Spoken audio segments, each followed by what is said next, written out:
আচ্ছা স্যার, আজকে তো ডিএ মামলাটা ছিল, তা আপনি তো অনলাইনে ছিলেন। ফিরদৌস শামীম, রহিফ রহুম, শেখর কুমার, আলী রহিম এনারা তো সশরীরে সুপ্রিম কোর্টে ছিলেন। তা আজকে মামলায় কি হলো?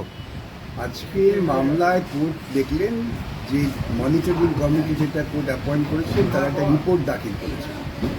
সেই রিপোর্টটা আমরা কেউ পাইনি এবং রিপোর্ট সম্পর্কে আমাদের কি বক্তব্য তাও যে বলা যাচ্ছে না। সেই জন্য আদালত বললেন রিপোর্টটা দিলে পরে তার ভিত্তিতে আমরা আমাদের বক্তব্য হাজির করলে পরবর্তী শুনানির দিন 18ই আগস্ট তখন নির্ধারণ হবে যে তারা সত্যি সত্যি দিয়ে সবাইকে দিচ্ছে কি দিচ্ছে না। বিষয়টা এই জায়গায় রয়েছে।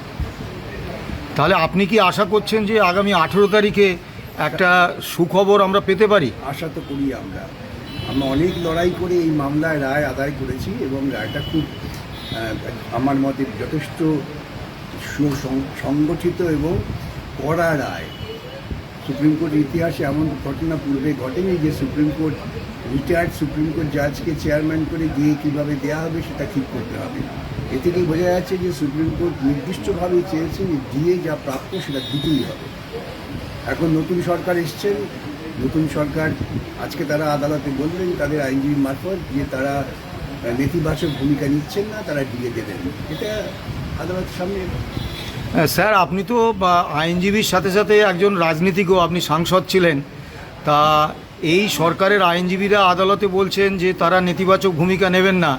আবার মাননীয় মুখ্যমন্ত্রী 1 জুন কর্মী সংগঠনগুলোর সঙ্গে বৈঠকে বলেছিলেন যে তারা আদালতে কর্মীদের সঙ্গে লড়াই করবেন না।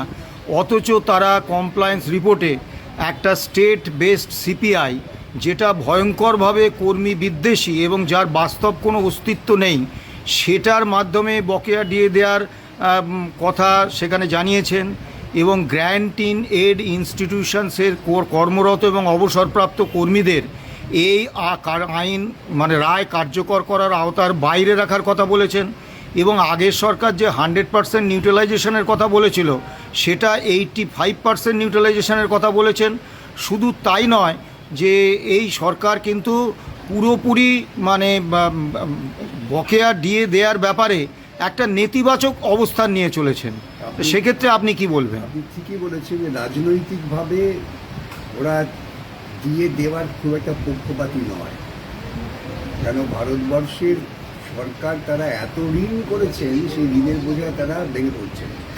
ন্যায্য দাবি দেওয়া মেটাবার ক্ষেত্রে তাদের আগ্রহ কম, কিন্তু যেহেতু সুপ্রিম কোর্টের চাপটা আছে, সুপ্রিম কোর্টে তা সে কথা বলতে পারছেন না। সুপ্রিম কোর্টে বলতেই হচ্ছে আমরা আদেশ কার্যকর করব, আমরা ইতিবাচক ভূমিকা নেব। কিন্তু এই যে বললেন যে তারা এআইসিপির বাইরে গিয়ে অন্য কিছু ভাবনা চিন্তা করছেন, এটা করলে পরে ওদের অবধারিত জেল হবে। আর একটা কথা জিজ্ঞেস করব, এই যে গ্র্যান্ট ইন এইড ইনস্টিটিউশনসের কর্মরত এবং অবসরপ্রাপ্ত কর্মীদের রাজ্য সরকার যে এই বকেয়া ডিএ পাওয়ার আইনি অধিকারটা অস্বীকার করছেন, এর বিরুদ্ধে গ্র্যান্ট ইন এইড ইনস্টিটিউশনসের কর্মরত এবং অবসরপ্রাপ্ত কর্মীদের এবং সেই সব সংগঠনগুলির কি করা উচিত বলে আপনি মনে করেন? ইতিমধ্যেই আমি সবাইকে বলেছি যে আপনারা অবিলম্বে একটা করে রিট পিটিশন ফাইল করুন। কেন সুপ্রিম কোর্ট রায় দিয়ে আইনটা ঠিক করে দিয়েছেন, সরকারের অধিকার নেই সে আইনের বাইরে যাওয়া। কিন্তু ওরা কৌশল করে বলার চেষ্টা করছে যে যেহেতু মামলাটা করেছিলেন সরকারি কর্মচারীরা, অতএব এটা সরকারি কর্মচারীরাই পাবেন। এই ক্রান্তি নেই বা যে সমস্ত অটোনমাস বডি যেখানে সরকার বেতন দেয়, যাদের ক্ষেত্রে রোপা রুলস কার্যকর, তারা পাবে না। এই একটা চাতুরি করার চেষ্টা করছেন। সেটাকে বন্ধ করতে গেলে দ্রুত ব্যবস্থা নিতে হবে। এদের সঙ্গে লড়াই করতে গেলে প্রত্যেকটা আইনি পদক্ষেপকে দ্রুততার সঙ্গে কার্যকর করতে হবে। সেক্ষেত্রে সুপ্রিম কোর্টের আপনাদের করা মামলা একটা বিরাট অস্ত্র হিসেবে ব্যবহার করা যায়। ধন্যবাদ স্যার।